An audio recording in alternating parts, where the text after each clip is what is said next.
नाज़रीन आदाब, आप सभी का इस्तकबाल है मुनसिफ टीवी के ख़ास प्रोग्राम हेल्थ और हम में। एक ऐसा प्रोग्राम जहां हम आपकी मुलाकात हमारे एक्सपर्ट से करवाते हैं और ज़रूरी हेल्थ के रिलेटेड मालूमात आप तक पहुंचाता है ताकि आप और अपने सेहतमंद ज़िंदगी गुजार सकें। नाज़रीन, आज का हमारा मौजू है पोस्ट सिज़ेरियन प्रेगनेंसी, यानी कि सिज़ेरियन प्रेगनेंसी होने के बाद में कई सारी औरतों को कई सारे सवाल होते हैं उनके मन में। तो आज हमारे डिस्कशन में हम यही क्लियर करेंगे कि पोस्ट प्रेगनेंसी में आपको कौन से स्टेप्स लेना है एंड आपके जो भी सारे डाउट्स हैं हम वो भी क्लियर करेंगे। हमारे साथ इस डिस्कशन के लिए स्टूडियो में आज मौजूद है Rainbow Children's Hospitals Banjara Hills and Attapur Hyderabad की consultant obstetrician and gynaecologist doctor Ani प्रनुथा।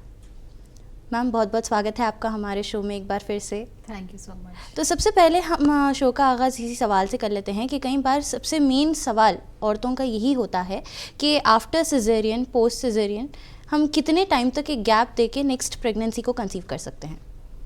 Okay, so post caesarean pregnancy एक बहुत ही इम्पॉर्टेंट टॉपिक है जो हम लोग आज डिस्कस करने वाले हैं, क्योंकि सिज़ेरियन के बाद जब भी प्रेगनेंसी आता है उसे एक हाई रिस्क प्रेगनेंसी बोलते हैं।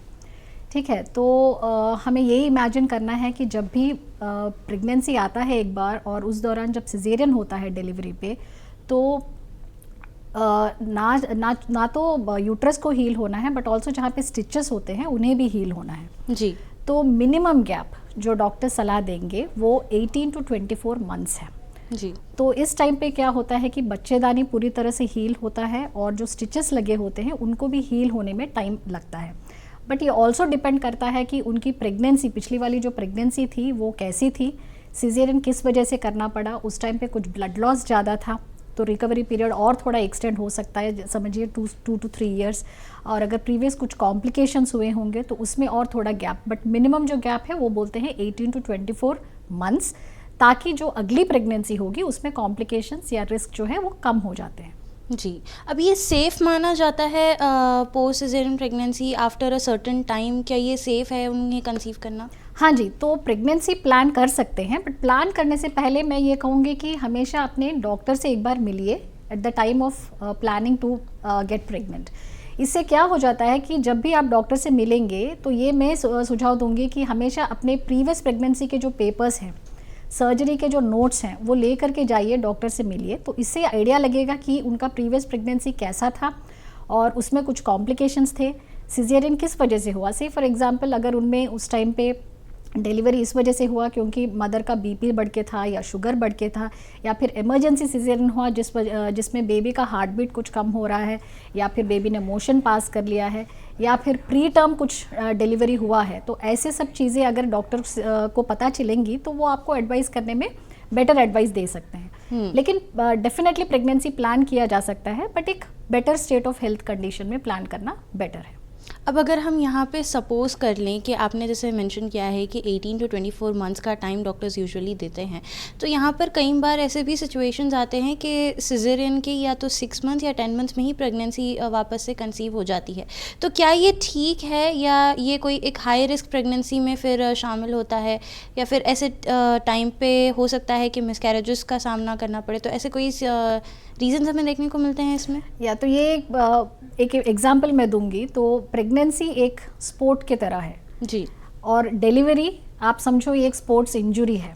तो स्पोर्ट्स इंजरी में भी जब हम लोग देखते हैं कि ऑलवेज क्या बोलते हैं कि जो इंजर्ड पर्सन है उनको रिकवरी के लिए टाइम देना पड़ता है, बट यहाँ पे प्रेग्नेंट वुमेन के लिए कोई रिप्लेसमेंट नहीं है।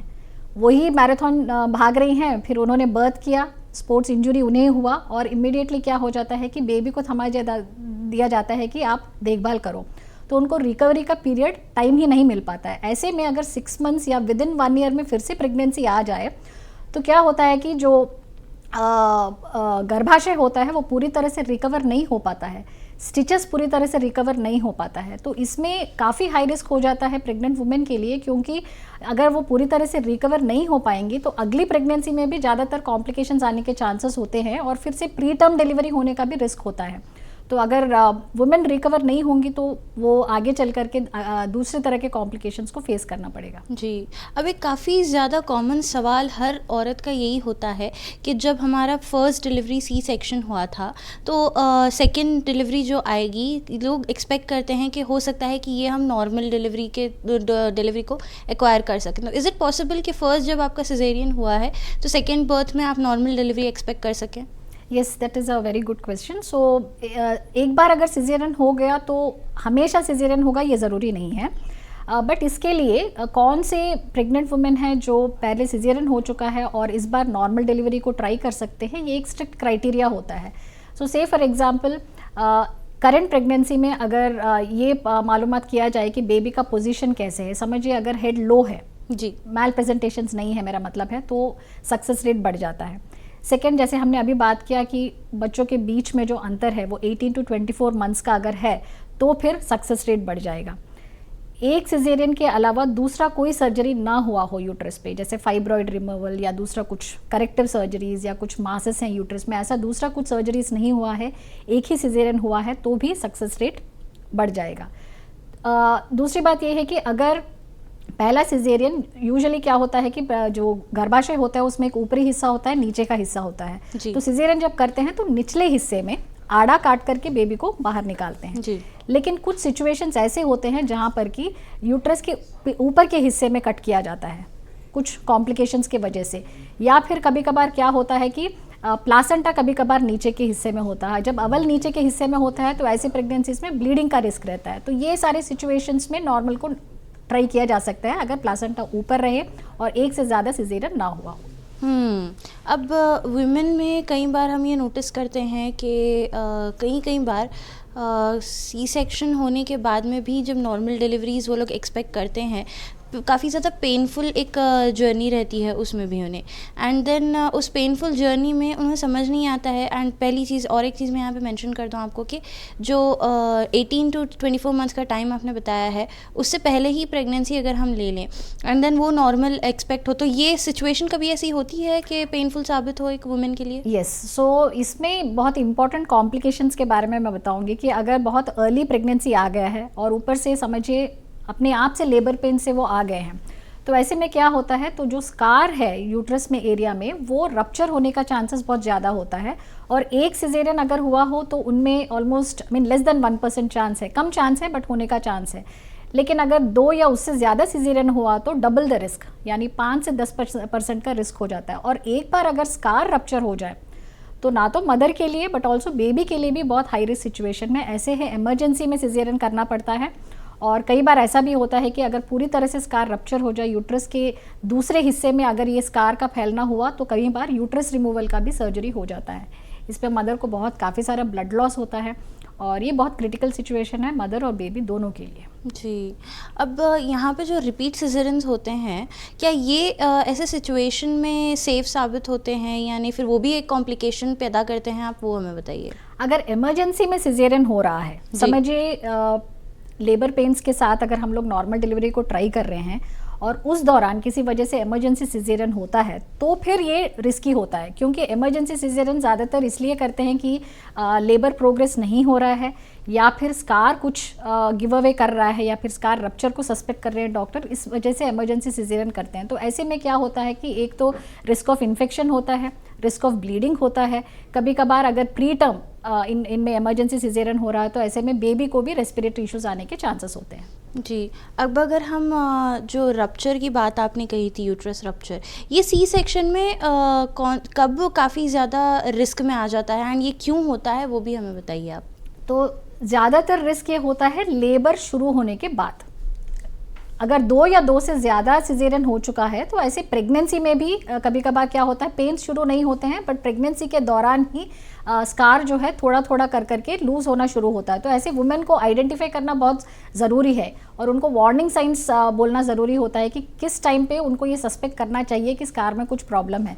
से फॉर एग्जांपल अगर लेबर पेन्स आ रहे हैं और हम लोग ट्राई कर रहे हैं डिलीवरी के दौरान, तो ये ऐसे सेटअप में हमेशा होना चाहिए जहाँ पे कि इमरजेंसी सुविधाएं हों, आपके ऑब्स्टेट्रिशियन काफ़ी एक्सपीरियंस्ड हो इस मामले में डायग्नोस करने के लिए। तो मदर का हार्ट बीट मॉनिटर किया जाता है, बेबी का हार्ट बीट मॉनिटर किया जाता है और फिर ये भी रिकॉर्ड किया जाता है कि मदर का ब्लड प्रेशर कहीं लो ना हो रहा हो, लेबर प्रोग्रेस ठीक से हो रहा हो, ये सब चीज़ों को ध्यान में रखा जाता है। तो लेबर के दौरान ऐसे सारे थोड़े थोड़े साइंस होते हैं जिसमें ये पता किया जाता है कि स्कार रप्चर हो रहा है और इमीडिएटली सिजेरियन किया जाता है।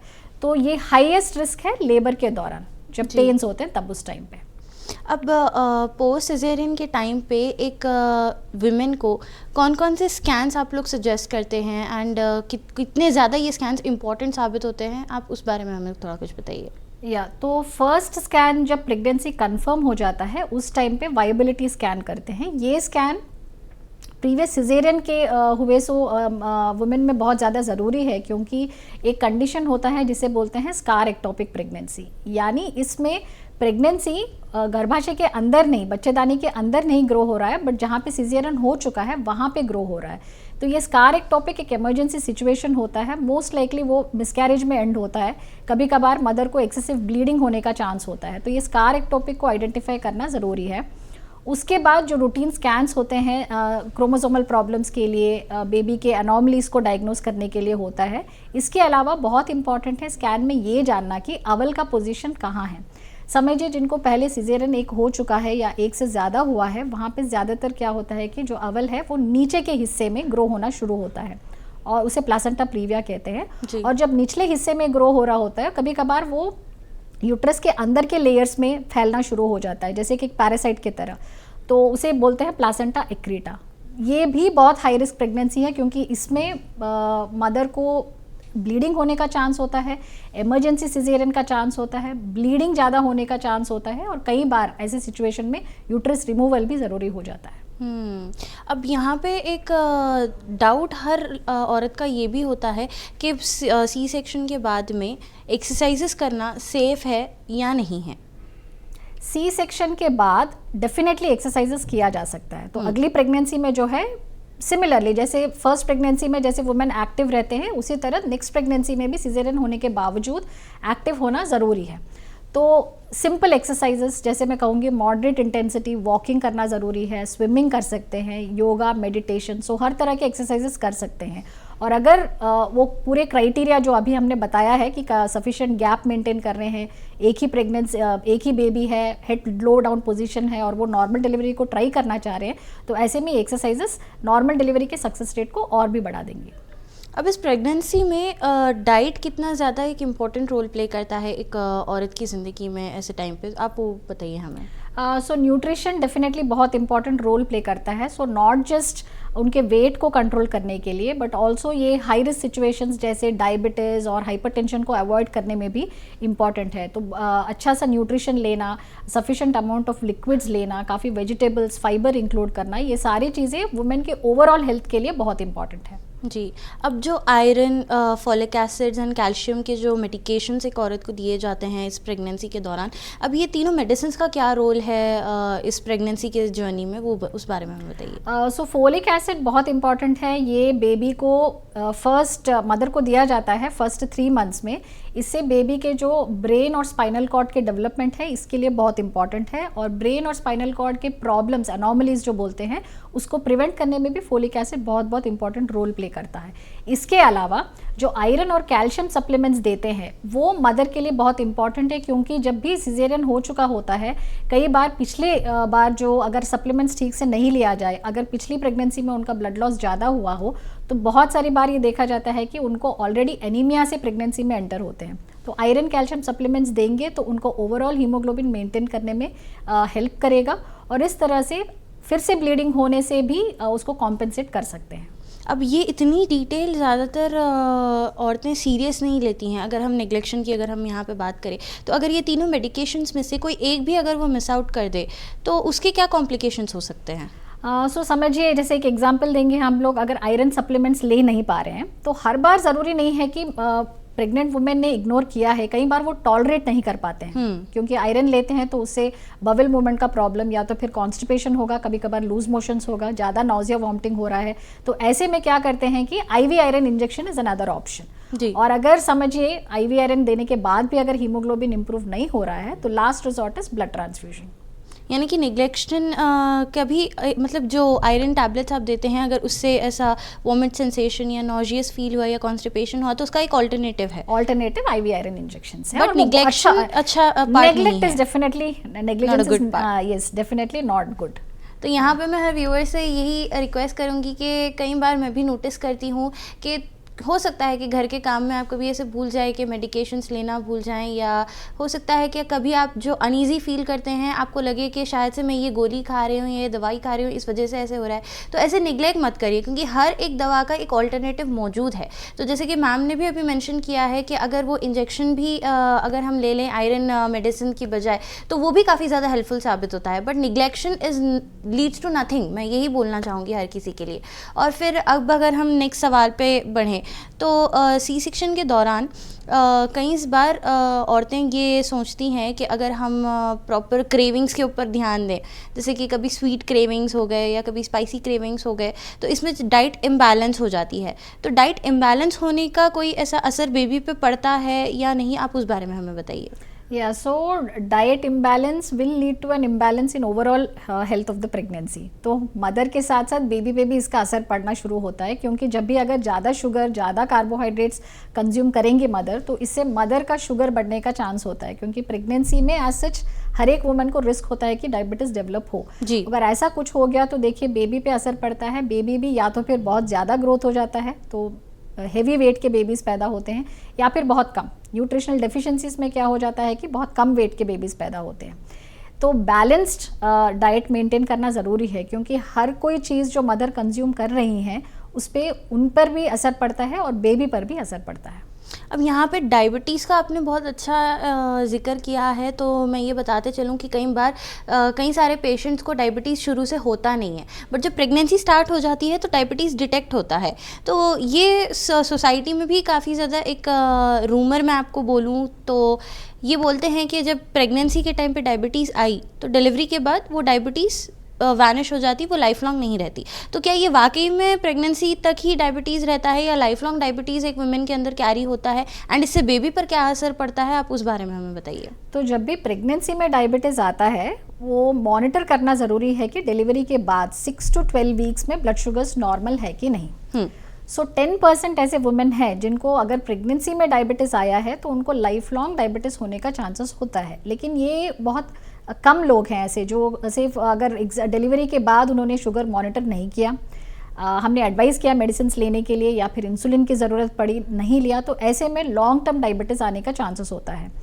दूसरी बात, जो प्रेगनेंसी में अगर डायबिटीज़ आया है और बेबीज़ वज़न ज़्यादा होकर के पैदा हुए तो ऐसे बेबीज़ में आगे चल कर के ओबेसिटी का रिस्क भी ज़्यादा होता है और ऐसे बेबीज़ आगे चल कर के भी डायबिटीज़ होने के चांसेस होते हैं। तो इसीलिए लाइफस्टाइल मॉडिफिकेशंस करना ज़रूरी है।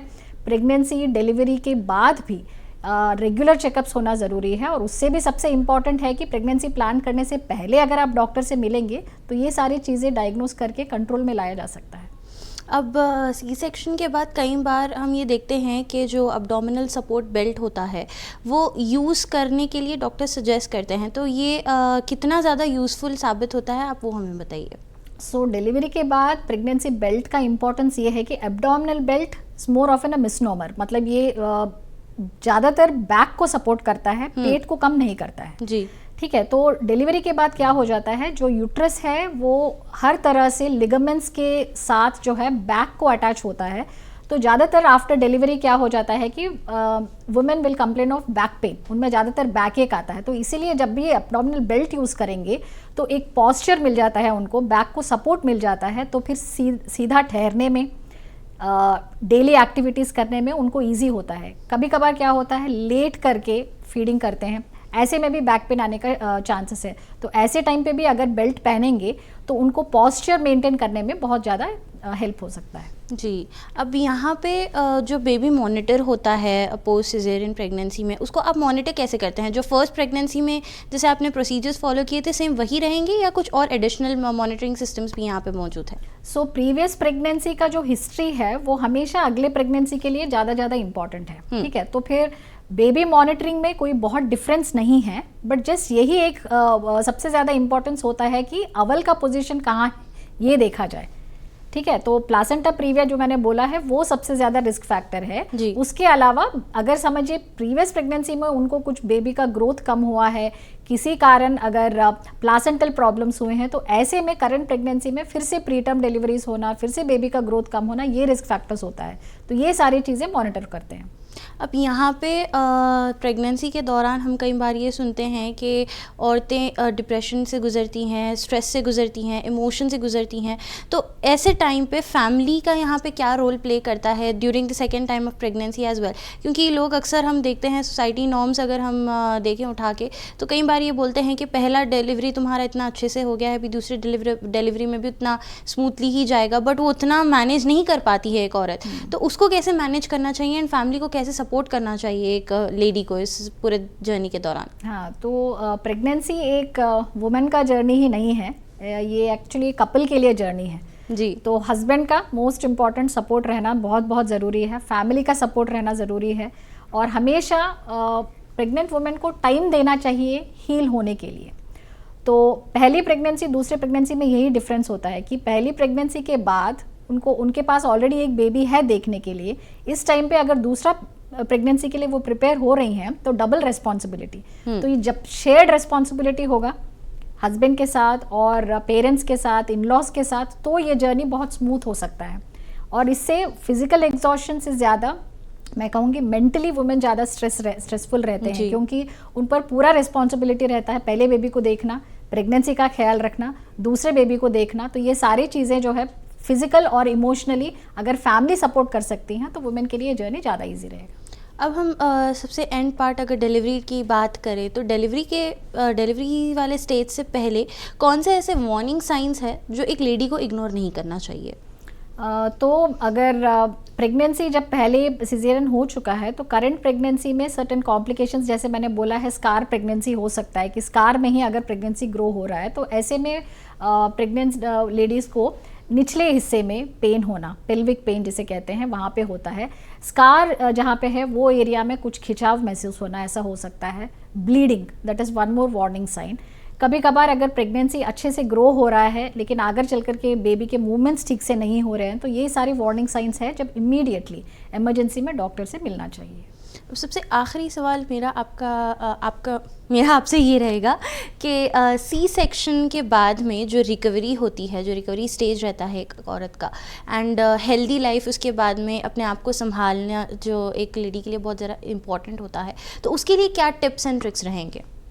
तो पोस्ट डिलीवरी सबसे पहले जो है, पोस्ट डिलीवरी के बाद चेकअप्स आपके डॉक्टर से रेगुलरली कराएं। तो यूजुअली डिस्चार्ज होते वक्त ही डॉक्टर आपको एक्सप्लेन करेंगे कि क्या क्या मेडिकेशंस आपको लेने हैं, नेक्स्ट फॉलोअप कब करना है, और अगर समझिए प्रेगनेंसी में कुछ कॉम्प्लिकेशंस हुए हैं, बीपी है, शुगर है, तो इनको किस तरह से और कब मॉनिटर करना ज़रूरी है। तो फॉलोअप में रहना बहुत ज़रूरी है। इसके साथ साथ जो सप्लीमेंट्स आपको लिखे जाते हैं वो ज़रूर लीजिए।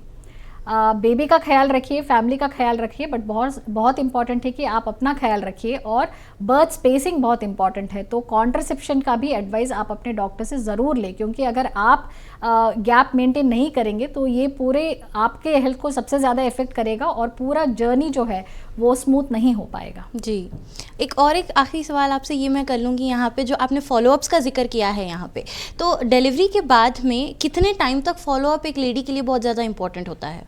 तो 6 weeks minimum, 6 weeks is a minimum follow up. उसके बाद मैं कहूँगी 12 वीक्स तक अगर कुछ कॉम्प्लिकेशंस हो चुका है, डायबिटिक या फिर हाइपरटेंसिव वुमेन, उनके लिए एटलीस्ट 12 वीक्स यानी 3 महीने तक फॉलोअप करना बहुत ज़रूरी है। Well, thank you so much ma'am, आपका हमारे साथ इस टॉपिक पर जुड़ने के लिए एंड इतना ज़्यादा अच्छा इन्फॉर्मेशन शेयर करने के लिए। तो नाज़रीन, ये था हमारा आज का एपिसोड जहां हमने पोस्ट सिज़ेरियन प्रेगनेंसी के ताल्लुक से बातचीत की, और उम्मीद करते हैं कि जितने सारे डाउट्स आप लोग के माइंड में थे, एंड कई बार ये देखा जाता है कि सोशल नॉर्म्स को लेकर भी आप लोग काफ़ी ज़्यादा मेंटली डिस्टर्ब होते हैं, तो मैं तो एक ही चीज़ कहूँगी कि आज की इस पूरे डिस्कशन का एक ही समरी निकलता है कि आपको सही टाइम पर फॉलोअप्स करना है, जो मेडिकेशंस आपको दिए जा रहे हैं आपको उन पर ख्याल रखना है, and then mental stress and emotional stress जो होता है कई बार हर औरत के लिए मैनेज करना काफ़ी ज़्यादा मुश्किल हो जाता है। तो मैं हर फैमिली मेम्बर से भी ये गुजारिश करूँगी कि आपके घर में अगर आपकी बेटी या आपकी बहू या कोई भी प्रेग्नेंट है तो उनको सही तरीके से इमोशनली अच्छे से हैंडल करके मैनेज करके लेके चलिए, क्योंकि जब माँ हेल्दी रहेगी तभी एक बेबी हेल्दी रह सकता है। वेल, हेल्थ और हम में आज के लिए बस इतना ही। मिलते हैं अगले एपिसोड में एक नए हेल्थ टॉपिक के साथ। तब तक के लिए मुझे दीजिए इजाज़त और आप बने रहें मुंसिफ टीवी के साथ।